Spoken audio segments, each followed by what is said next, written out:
ট্র্যাপিজিয়ামের তিনটে ভাগের মধ্যে আমরা বিষমবাহু ট্র্যাপিজিয়াম এবং সমদ্বিবাহু ট্র্যাপিজিয়াম সম্পর্কে আলোচনা করে নিয়েছি। আজকে ক্লাসে আমরা জানব সমকোণী ট্র্যাপিজিয়াম সম্পর্কে।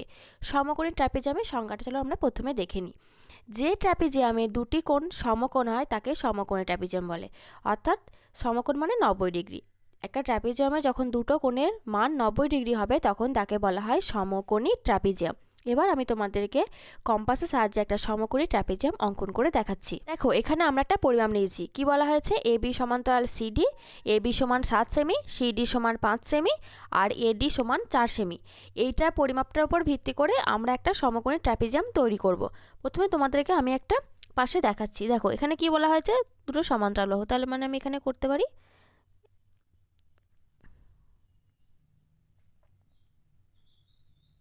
দেখো হয়েছে। এবার কি বলা হয়েছে? আমি নাম দিচ্ছি, এখানে নাম দিচ্ছি এ বি আর এখানে নাম দিচ্ছি সি ডি। ঠিক আছে, এ বিটা কত বলেছে? 7 সেমি। আর এইটা ঠিক হবে এরকমভাবে অঙ্কন করা হবে। আর বাকি এই বাহুটা আসবে এইভাবে। একটা বাহু তির্যক হবে, একটা লম্বভাবে থাকবে। এই বাহুটা বলা হয়েছে 7 সেমি, এটা বলা হয়েছে 4 সেমি আর এটা বলা হয়েছে 5 সেমি। সিডি সমান 5 সেমি। ঠিক আছে, এই বাহুটা পরিমাপ কিন্তু দেওয়া নেই কো, এটা জাস্ট এমনি অঙ্কন করা হবে। এবার এটার উপর ভিত্তি করে দেখো আমাদের প্রতিদানের জন্য কি করতে হচ্ছে? এই বাহুটার সাথে এই বাহুটা সমান্তরাল করার জন্য আমাদের দেখো এইখানে একটা 90 ডিগ্রি আর এখানে একটা 90 ডিগ্রি, দুটো কোণ কিন্তু উৎপন্ন হয়েছে। তবেই কিন্তু এটা হচ্ছে একটা সমকোণী ট্র্যাপিজিয়াম। এইভাবে আমরা চলো একটা কম্পাসের সাহায্যে তোমাদেরকে ছবিটা আমি অঙ্কন করে দেখাচ্ছি। দেখো, আমি এখানে বাহুর পরিমাপগুলো সব অঙ্কন করে নিয়েছি আর নিচেতে একটা সরলরেখাও অঙ্কন করে নিয়েছি। এবার আমাদের প্রথম যে কাজটা হবে সেটা হচ্ছে নিচের যে বাহুটা এবি, এই এবির পরিমাপটা আমরা এখান থেকে কেটে নেব।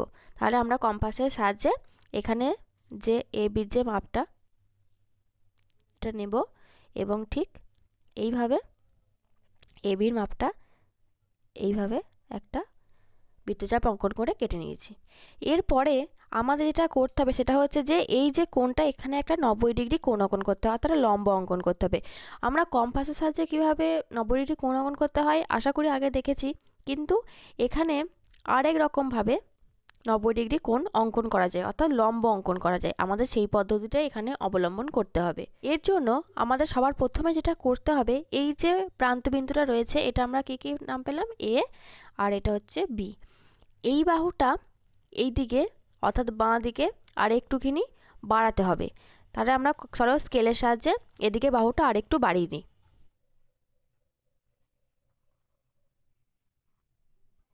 আমরা কম্পাসের সাহায্যে এই এ বিন্দুর ওপর একটা লম্ব অঙ্কন করব। তার জন্য কি করব?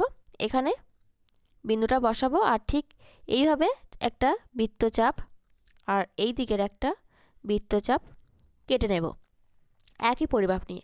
এবার এই পরিমাপটা একটু আমরা বাড়াবো এবং বাড়িয়ে ওই একই পরিমাণে যেটা বৃত্তচাপটা হবে তখন আমরা এই যে ছেদবিন্দুটা পেয়েছি এই ছেদবিন্দু এইভাবে বসাবো এবং একটা বৃত্তচাপ আবার এই ছেদবিন্দুতে বসিয়ে একই দিকে আবারও একটি বৃত্তচাপ অঙ্কন করব।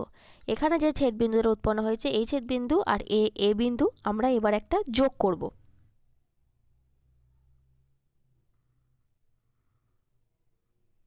দেখো, এখানে আমাদের একটা 90 ডিগ্রি কোণ অঙ্কন করা হয়ে গেছে। এবার দেখো এই বাহুটা কত সেমি বলেছে? 4 সেমি। তাই এই বাহুটার যে 4 সেমি পরিমাপটা আমরা ঠিক একটু মেপে নিই। আমরা দেখো 4 সেমি মেপে নিয়েছি আর এইখানে বিন্দুতে বসিয়ে যেহেতু এডির মাপটা বলেছে তাই আমরা 4 সেমিটা এইভাবে কেটে নেব। কেটে নিয়েছি 4 সেমি। এখানে আমরা নাম দেব ডি। হয়েছে। এবার দেখো আমাদের এই বাহুটার সাথে এই বাহুটা সমান্তরাল করার জন্য আমাদের এখানে আরও একটু মানে এই যে 4 সেমি বাহুটার এইখানে আমাদের আরও একটা 90 ডিগ্রি, এই যে কোণটা 90 ডিগ্রি কোণ আমাদের অঙ্কন করতে হবে, যেটা আমরা কম্পাসের সাহায্যেই অঙ্কন করব। ঠিক যেরকমভাবে এখানে আমরা অঙ্কন করেছি ঠিক এইরকমভাবে এইখানেও আমরা অঙ্কন করব। তাহলে এটা যেমন করেছিলাম এই বিন্দুর ওপর বসিয়ে, এটা তাহলে আমরা এই দিকে অঙ্কন করব। তাই আমরা এই বিন্দুর ওপর বসাবো এবং এই সরলরেখার ওপর একটা এইভাবে একটা ছেদবিন্দু আর ঠিক ঘুরে এসে এই দিকে এই সরলরেখার ওপর একটা ছেদবিন্দু আমরা অঙ্কন করব। দেখো তাহলে আমাদের কি হলো? এখানে একটা ছেদবিন্দু পেয়েছি আর ঠিক এই জায়গায় একটা ছেদবিন্দু পেয়েছি। এটা কিন্তু না 90 ডিগ্রি কোণ, এই দেখো এর ওপরে দেখো একটা ছেদবিন্দু তৈরি হয়েছে। এবার আমরা ঠিক এরকমভাবে একটুখানি কম্পাসটা বাড়াবো এবং কি করব, প্রথমে এই যে দুটো প্রান্ত বিন্দু পেয়েছি একবার এই জায়গাটাতে বসাবো, একটা বৃত্তচাপ অঙ্কন করলাম, আর ঠিক ওই একই পরিমাণে পরিমাপ নিয়ে একই দিকে আবারও একটি বৃত্তচাপ এইভাবে অঙ্কন করব। দেখো আমাদের এবার কি করব, এই যে ডি বিন্দু আর এই যে 90 ডিগ্রি কোণটা হয়ে গেল, এটা আমরা এইভাবে যোগ করব।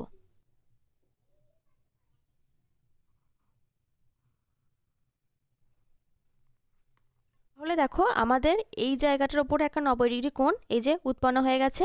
এবার এই বাহুটা আমাদের কত বলেছে, ডি মানে সিডি বাহুটা আমরা 5 সেমি, এই 5 সেমি বাহুটা হলে পরিমাপ করে নিই।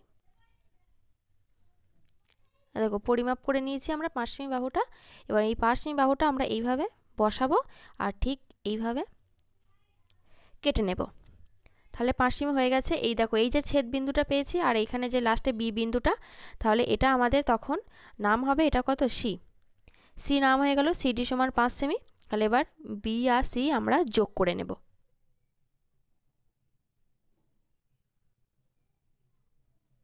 তাহলে আমাদের তৈরি হয়ে গেল সমকোণী ট্রাপিজিয়াম, যার এই বাহুটা কত সেমি হলো, 7 সেমি। এই বাহুটা হয়েছে যে আমাদের কত, 4 সেমি। আর এই যে উপরে বাহুটা এটা হয়েছে 5 সেমি। আর এই বাহুটা পরিমাপ আমরা এমনি যোগ করেছি, কোনো পরিমাপ নেই। আর এই যে এখানে যে কোণটা আর এই যে এই কোণটা, এই দুটো কোণের মান আমাদের কত ডিগ্রি করে হয়েছে, 90 ডিগ্রি, অর্থাৎ সমকোণী হয়েছে। তবেই এটা কিন্তু একটা সমকোণী ট্রাপিজিয়াম। এবার আমি তোমাদের এই সমকোণী ট্রাপিজিয়ামের কয়েকটা বৈশিষ্ট্য তোমাদের বলে দিচ্ছি। দেখো এবার সমকোণী ট্রাপিজিয়ামের কয়েকটা বৈশিষ্ট্য দেখো। প্রথম কি আছে, এক জোড়া বিপরীত বাহু সমান্তরাল এবং অসমান হয়, অর্থাৎ দুটো বিপরীত বাহু হবে, যেটা এই যে বিপরীত বাহু আছে এখানে সিডি আর এবি, এরা হচ্ছে কি অসমান এবং সমান্তরাল। তাহলে আমি এখানে লিখতে পারি এবি সমান্তরাল সিডি, আরটা কি AB not equal to CD, অর্থাৎ এবির সাথে সিডি কিন্তু দৈর্ঘ্য সমান নয়। বোঝা গেছে। এবার গেছে দুটি কোণ সমকোণ বা 90 ডিগ্রি হয়। দুটো কোণের মান এখানে কোন কোণটা, এ কোণটা ডি কোণটা, তাহলে এ কোণ সমান ডি কোণ সমান হচ্ছে কত, 90 ডিগ্রি। বোঝা গেছে। 3 নম্বর বৈশিষ্ট্য হচ্ছে একটি অসমান্তরাল বাহু উলম্বভাবে অবস্থান করে। আচ্ছা এটার সাথে এটা তো সমান্তরাল, হলে অসমান্তরাল বাহু মানে কোনটা, একটা হচ্ছে এডি আর একটা হচ্ছে যে বিসি। এর মধ্যে দেখো এই বাহুটা দেখো তির্যকভাবে রয়েছে বিসি বাহুটা, আর এডি বাহুটা দেখো এই এবি বাহুর ওপর এডি বাহুটা লম্বভাবে রয়েছে। তাই কি বলেছে, একটি অসমান্তরাল বাহু উলম্বভাবে অবস্থান করে। তার মানে আমি এখানে লিখতে পারি এডি লম্ব, এটা হচ্ছে লম্ব চিহ্ন, লম্ব এবি, মানে এডি এবির ওপর লম্বভাবে অবস্থান করছে। বোঝা গেছে। লাস্ট বৈশিষ্ট্য হচ্ছে কর্ণ দুটি দৈর্ঘ্য অসমান হয়। কর্ণ দুটো আমি এখনো অঙ্কন করিনি, আমরা আগে কর্ণ দুটো চলো অঙ্কন করে নিই। এসি আর বিডি একবার যোগ করে দিই। দেখো আমরা কর্ণটা অঙ্কন করে নিয়েছি, এসি আর বিডি যোগ করে দিই, কর্ণ দুটো দৈর্ঘ্য সমান হয়। দেখো দৈর্ঘ্যটা যেটা হয়েছে সেটা অবশ্যই সমান নয়, তাই আমি এখানে লিখতে পারি AC not equal to BD. ঠিক আছে, এসির সাথে বিডি দৈর্ঘ্য সমান নয়। তাহলে এই হচ্ছে আমরা সমকোণী ট্রাপিজিয়াম। তাহলে ট্রাপিজিয়ামের 3টে ভাগ সম্পর্কে আমরা আলোচনা করে নিলাম। আর কোনো কিছু ট্রাপিজিয়াম সম্পর্কে তোমাদের যদি জানার থাকে তাহলে অবশ্যই আমাকে কমেন্টে জানিও। আর আমার ক্লাস যদি তোমাদের ভালো লাগে ক্লাসটিকে একটি লাইক করবে, আর পরবর্তী ক্লাস নোটিফিকেশনগুলো পাওয়ার জন্য আমার চ্যানেলটিকে সাবস্ক্রাইব করে পাশে থাকা বেল আইকনটি ক্লিক করে রাখবে।